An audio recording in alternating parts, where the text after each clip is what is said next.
Hey, gorgeous. Welcome to the Ready to Bloom podcast, which features interviews with inspiring women entrepreneurs from around the world. Thank you so much for joining us today. Now, without further ado, I'll hand you over to your host, Holly Wharton.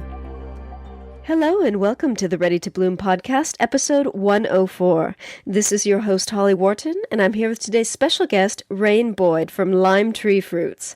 Raine is an artist, an illustrator, and a blogging coach. Welcome, Raine.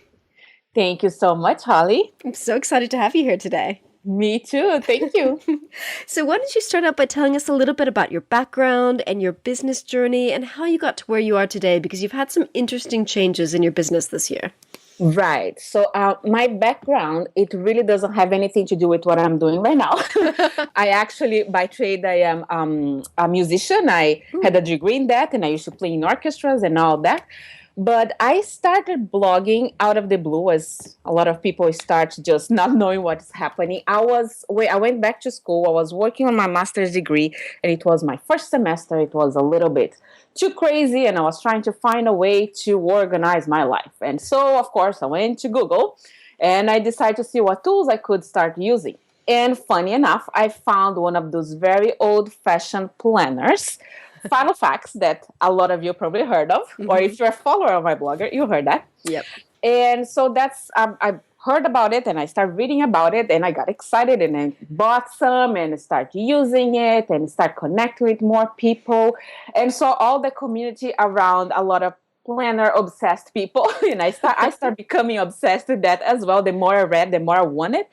And so I decided that I was going to do the same, just like they were doing. They were sharing their process of planning their days or sorting out their tasks and all that stuff. So I decided to do the same. I started blogging and just talking about my planners.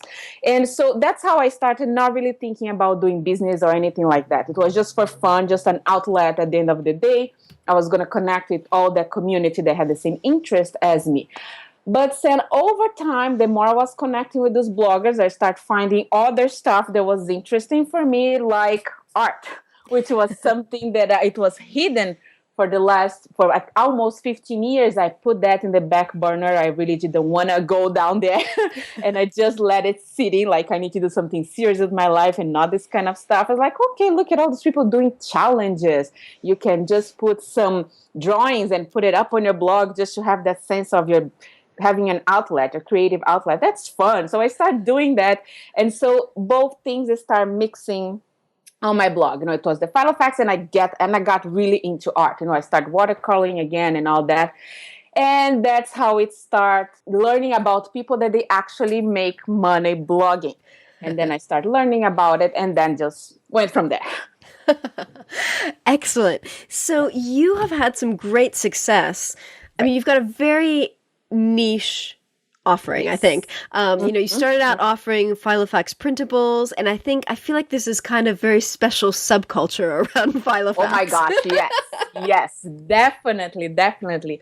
And I think it's just how, like you said, I started with Filofax. It's very specific to a specific group, and it's very like, or I say the word and you know what it is, or you have no idea what I'm talking about. It's right. Not someone that is in the middle, Right. So, and so I think, and there's a lot of stuff, especially right now. At that time when I started, it was 2012. There was a group of people doing it, but it wasn't them. It didn't explode like right now, And so it wasn't very targeted. People were actually a bunch of people just doing that as a hobby, which was fun, but there was no one stepping in to do something more strategic, more business oriented, So it was so fun for me to do it, because I could actually experiment with a lot of stuff.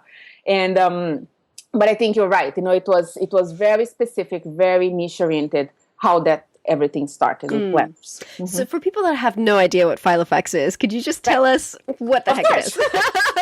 Of course. So it's one of the old-fashioned planners, just like Frankly Covey or date timers that people when like back in the 80s, they have movies with the ladies with a big planner, big binders, walking their offices and being all on top of their tasks, walking fast and having all their notes together. So it's one of those old-fashioned planners that you organize your life, and it's not just a calendar, it's like you can do much more with that, have everything from your life, you can run from there. And I think the fact that it took off right now, it's so crazy with so many people going for it is I think it's to break from that, everything's so electronic, everything's so that you have to rely on whatever connection or synchronizing and all that stuff. And people feel like, okay, I need to get out of my computer, and just, put my pen on paper and start writing. So I think that's something that really got people engaged. And the fact that you can make it so much with it, like just make it colorful and fun, something exciting to look at. So that's what it is. And if you guys have never seen one, you should go take a look because it's really exciting. As I said, I feel like there's this whole subculture around it because it's you like people that are into it are so into it.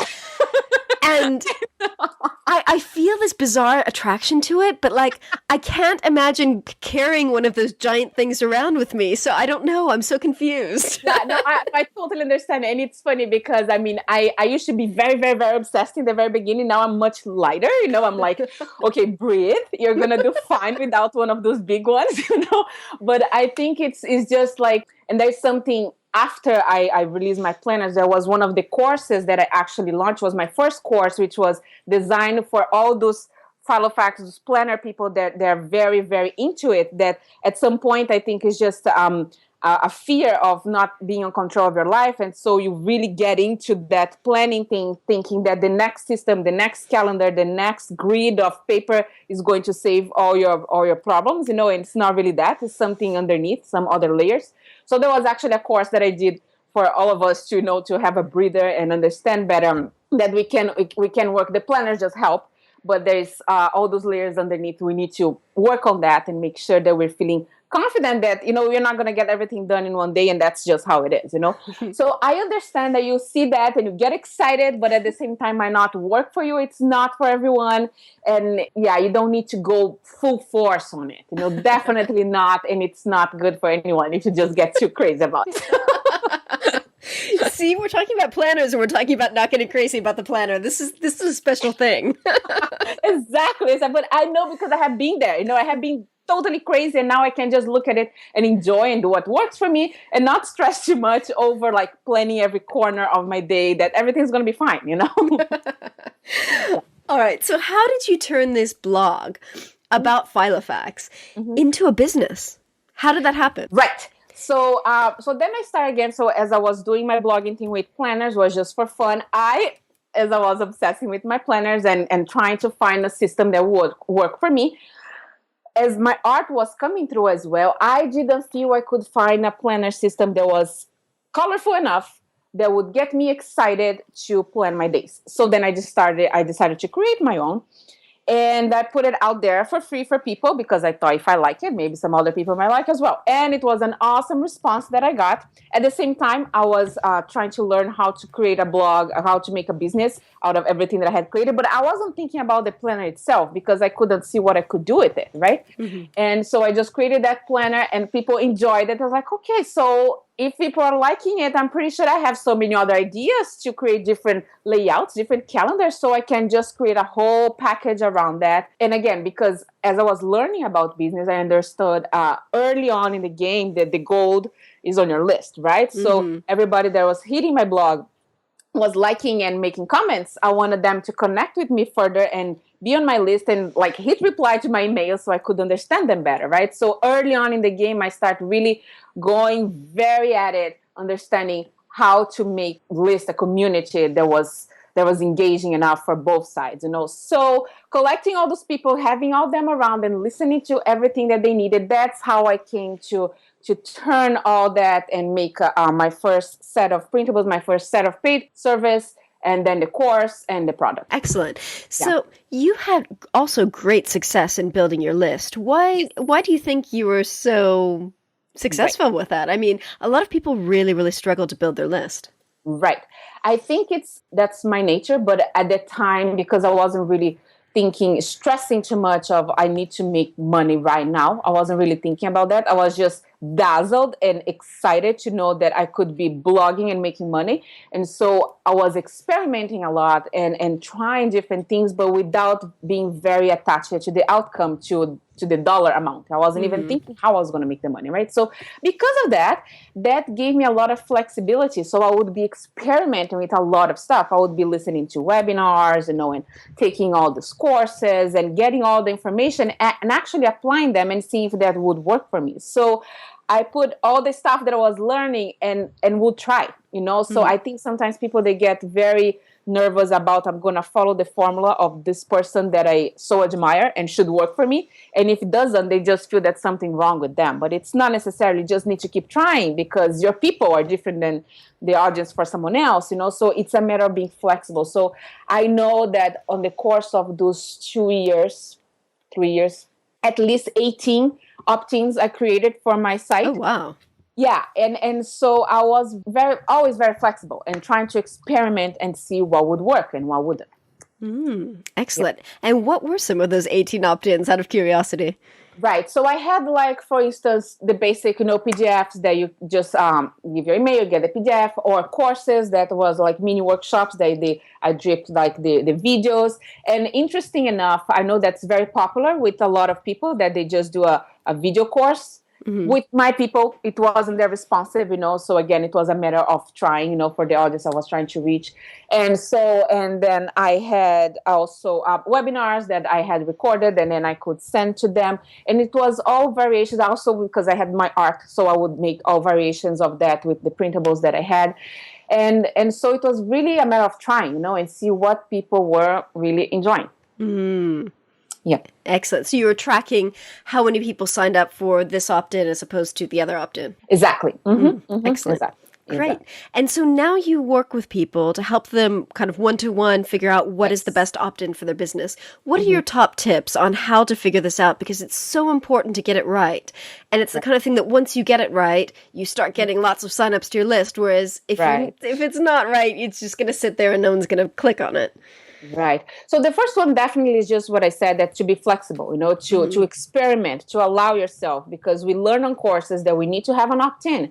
And so it's like that pain, like, oh my gosh, I have to create an opt-in. I have no idea. This is so painful. I don't want to do it. And when we put it out there, like a 30-page report, it's done. And then we just ignore it, just leave it there sitting, and we don't get any response, and we feel like the opt-in or whatever concept failed, So it's just to be flexible and think that you're going to make mistakes. You are going to put something out there that's not going to get a great response, and it's okay. You just try something different. So definitely there'll be one, to be flexible.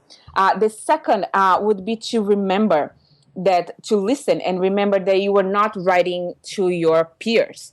You're writing to your audience that most likely they're not your peers, right? It's rare that your peers are going to be the ones that are receiving your information. So for instance, in my case, specifically about the planners, I was from the beginning connecting with all those people that were very into the planning systems and small details about it. And so when I was trying to put something out there, I was thinking if they would think it was worth it, if that would bring something for their planning system or whatever thing, And then I realized that really people they're reading my blog, what they wanted was some basic stuff, They're just starting. They were confused with so many Filofaxes and so many designs, like, what do I do with all that? So I had to just reshape my mindset. And think it's not for my peers. My peers are not going to be impressed by the content I'm giving because they already know. But other people, which are the ones that are actually on my blog, they need that basic. And so I need to focus on them. And that's actually when I really hit the spot and I got one opt-in that really converts well. I could look up now, but I think just from that opt-in, I'm going to look up while it's loading. I keep talking. Perfect. So, so those two. So, to be flexible and to remember that they are not your peers. And going back, okay, found it. Here you go. So this one, which is a very, very, very good one. That's when I hit the spot. We have here. Okay, I'll just keep talking because it's up here. I thought it was right here. Okay. Oh, I have almost 10,000. I'm getting close to 10,000 people just with that opt-in. So it was really something that really hit the spot with people. But anyways, all that struggle just to find a number. But anyways, and so the third tip would be definitely to listen to what, when people are getting into, you're getting a few of them, to listen what's happening in the comments, to listen what's happening in Facebook groups that are related to the topic that you're talking about, because they're going to give you cues of what they need, what is most immediate. That they are trying to find a solution for. So really, to just be flexible. Remember, you're not writing for your peers, and listen to the people they already have with you. That's so important. And I think that's such a great tip to pay attention in Facebook groups, because I think so many people just kind of go in, participate, answer some questions, ask questions, whatever, but they're not going in with that mindset of, who is my ideal client in this group? What questions they have? What can I help them with? Because that can give you tips for not only opt-in, but blog posts, videos, all kinds of content. Definitely.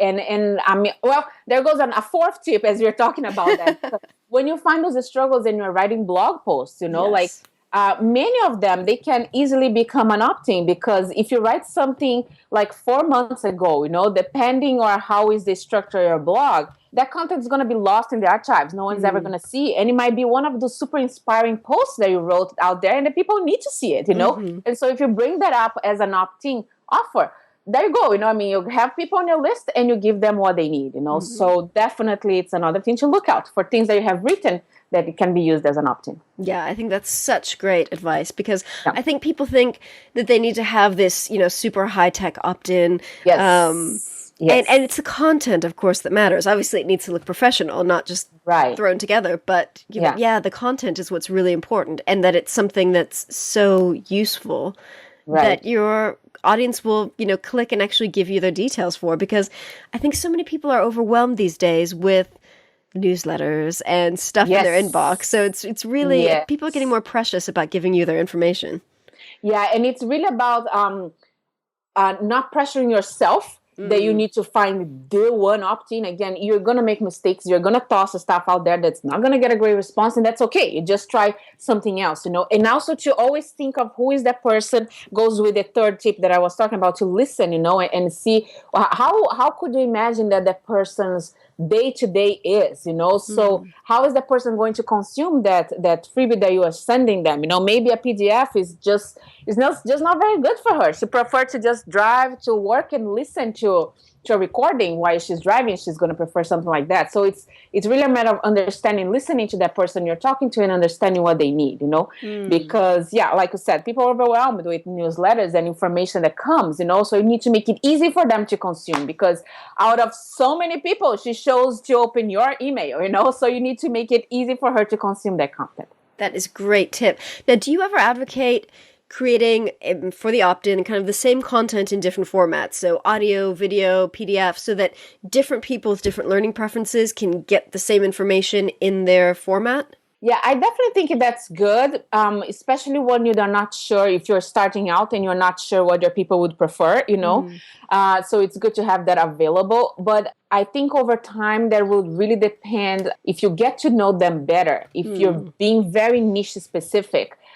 Probably your group of people, they're going to have a pattern that they follow, And so maybe you're spending so much time creating videos and doing such a nice opening and all that stuff. But, that person that you communicate, you're trying to help her get out of her 9-to-5 job. And she's actually just going to open the PDF at work, and a video is just going to be a hassle for her, So you can just drop all the work that you were doing and just focus on the PDF and make it nice and shiny and pretty. So I think it is good, but if you know your people and if it's very niche specific, usually you don't need to have all the formats, because she's not going to consume all of them. She doesn't need all that. Yeah, excellent. That's a really good tip. And I think that, it obviously takes time to get to know your audience and what they want. How did you end up realizing which formats were best for your audience? Yeah, so I think it was listening again to reading what I was receiving, reply to emails and comments and stuff like that. But I think the immediate was, again, just testing, because I did videos and I like to talk, and especially if I'm recording, I move my hands, I make faces, and I consider myself funny when I'm recording something visual. And so I want to do it. And so I created, but I noticed that, some people would say like, oh, but that's not, I can't, or, it's doesn't work for me that way. Didn't you just have a PDF format from before?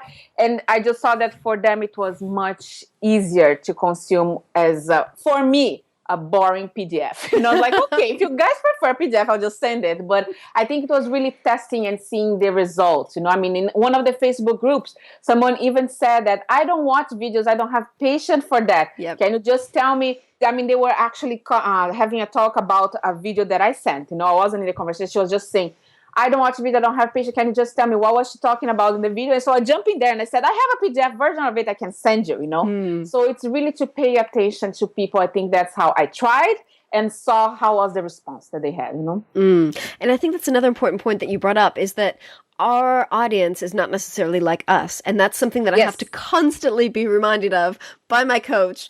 Oh my God. Because it's so easy for me to say, I don't like videos either, because I can't scroll through them. And to me, it's a waste of time to just sit there and I don't know if it's going to give me what I want. And so I love written things because I can scan through them. But, not everyone's like me. So it's really important to really just, as you've said, listen to your audience, ask them and figure out what it is that they want, because it may or may not coincide with what you most enjoy creating. Exactly. And it's very funny because I think we always struggle with that, and it's very common, with my clients, that I think that's how we get stuck, because once we get out of our clothes, and we jump into their shoes, then we really can understand everything. Everything seems clear. Like, oh, this is what she's struggling with. I can write a blog post. I can do the opt-in. I can create a service. And it's really, you can meet her where she's at, So I think it's very hard for us to get there and really listen and be them. But once we do, everything is so much easier. Everything is so much clearer because, it's like you're stepping into her role, so you understand what she needs, Excellent. So I think it's, important. So once people get this ideal opt-in, they figure out which is the one that's going to speak to their audience. How do you recommend that they promote that? Because, of course, if you just stick it on your website, unless you have massive amounts of traffic to your site, people probably won't see it anyway. What do you recommend? Right. Yeah, I think it's like, social media is always a good way, especially that right now I think Facebook is changing a little bit with all this non-organic stuff. But so, of course, posting stuff out there, but I still rely and I believe on guest posting and putting yourself out there in other people's website, especially people that are not obviously related with what you're doing.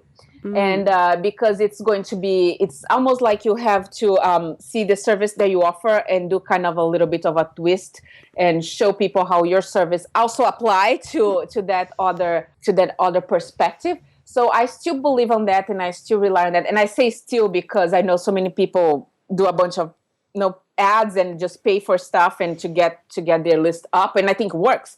But I used in the past that guest posting. And I do think that really works still. You put yourself out in front of some other people's audience and it stays there. It doesn't disappear once your offer is out. So I really think that works very well. Excellent. That's great advice. Yeah.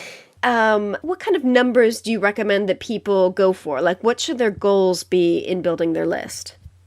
Oh, I think it would always depend on the service you have or the product. Like, for instance, in my case, the planners, when I first launched, it was $25. So I needed a lot of people to compensate for all the efforts, right? But if I'm doing a service that's one-on-one, I don't need that many people. I just need people that are engaged. So above all, whatever people you bring in, that they are engaged and they really want to be there on your list, right? Above all.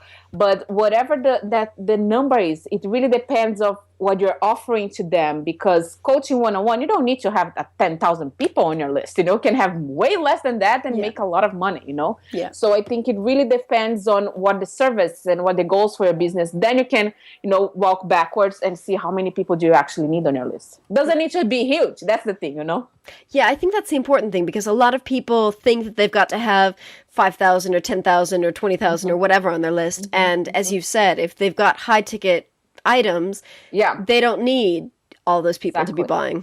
Exactly. Always for quality. Yes. But if you need a lot of people because your prices are low, like in the case of my planners, definitely you need to work a little harder. But I mean, I don't think people ever should stress about the numbers, Good. Great. So, Raine, how can other women entrepreneurs benefit from working with you? Sure. So I think that's, as we're talking about putting yourself in other people's shoes, that's I'm very good at assessing the person I'm working with and figuring out the best route and the best pace for her. And so because of that, I'm very good at helping people get past the fears, the blockers, resistance, whatever it is that they're getting stuck, so they can feel motivated to take action. Because all those inspirational and sparkly talk doesn't really help if at the end of the day we just go back to the couch and just, well, that was fun, and just ignore everything, right? But when we do that, there's always something beneath the layers. So I am very good at stepping on people's shoes, finding my client and understanding them. And when I'm working with other women entrepreneurs, to understanding where she's coming from and finding the right pace for her and the right route. Excellent, excellent. So you've got this one-to-one work to help people find the best opt-in for their business. And what else do you have? You've also got a blog ready challenge. You've got the bloggers roundtable.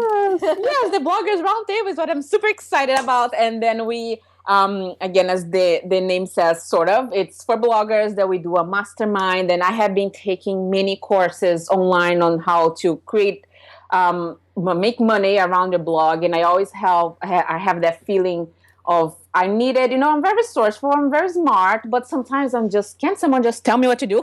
I just felt, can they just look at my business and tell me specifically what to do? So with the bloggers roundtable, that's how I found a solution for that problem. So it's between like 3-4 people, very small groups. So we can all walk through the process of creating the blog that it's tailored to the dreamy client, the dreamy reader that you have in mind. And as you are doing it, whatever is coming up to your specific situation, I am there to help and work through the process and, find tutorials or create tutorials or just, do the unblockage resistance smashing thing. So I really think it's something that was missing on all the courses that I took. And that's what I came with my mastermind to help people develop their blog in a strategic way. Excellent, excellent. And your opt-in has to do with helping people... Right, to create their opt-in and to understand the process and get that formula for them, of course, not a cookie cutter stuff. Excellent. But that they can go back to it and feel relieved and with less pressure that, there are many opt-ins possibilities for them, and many of them are going to have great results, and they can do that themselves. Excellent. Great. So, Raine, do you have any women business mentors, or are there any women entrepreneurs who inspire you? Yeah. So since the beginning, the very first one, and it's very strong with me because I still go back to her when I need some more of the juice, is Leonie Dawson. Oh, yes. Yeah. Love that. Oh, yes, I know. And then Marie Forleo and also Natalie Lucier. So those are my 3 tops that I'm always following, whatever they're putting out there, listening and reading and all that. Excellent. Yes. Great tips.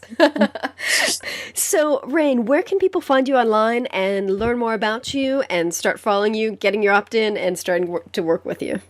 Sure. So it is limetreefruits.com.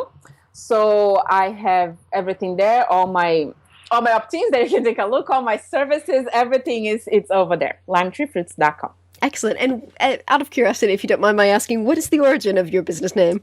Sure, that's so cute. So again, as I said in the very beginning, when I started blogging, it was just for planners and art, and it was an outlet for me. And so I was trying to reconnect with how I used to feel back in the days when I was a kid, back home. That's when I was doing art and being obsessed with paper.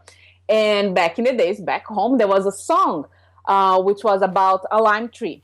Okay. But I tried to do that in Portuguese, and I was like, just going to be too complicated. So I just went for the English version of it. And lime tree wasn't available, so I put the fruits in there because there was a domain that was available. But it was really to bring back all that feeling that I had when I was doing art and being with paper. I love that. And I love how your website is so unique because it's filled with your artwork. Yes. I mean, it's 100% you and your personality. Yes, thank you. I really love that too. Yes. And I think that's something that makes it really, really stand out because so many people have, the very kind of digital design, graphic design kind of thing, and yours is very watercolor. It's very, kind of all handmade in the digital world, if that's possible. But yeah, it's all handmade. Exactly. So, fantastic website. And people who are listening, do check it out because it's really unique and it really makes her stand out from the crowd. So, well done. Thank you. Well done, Raine. Yes, people, come check it out. Yeah. So, where else can people find you on social media? So I have a Facebook, of course. So it's Lime Tree Fruits page. And then I use Instagram. It's Lime Tree Fruits. And that's it. Twitter, I'm not a big fan. Okay, perfect. Excellent. Yeah, and that makes sense because Facebook and Instagram are both very visual. Exactly. Yes. Social And I feel networks. much more comfortable in that visual world. Much more. See, that's the important thing. You've got to know what's right for you. And just stick with it. Exactly. Definitely. I know that Twitter is a stretch for me. Great. Well, thank you so much for joining us today. I think you've given us fantastic advice, and I really hope that people do check you out and check out your website and learn more from you because you've had great success in a really short period of time. Thank you so much, Holly, for having me. Great. Thank you. And thank you for listening.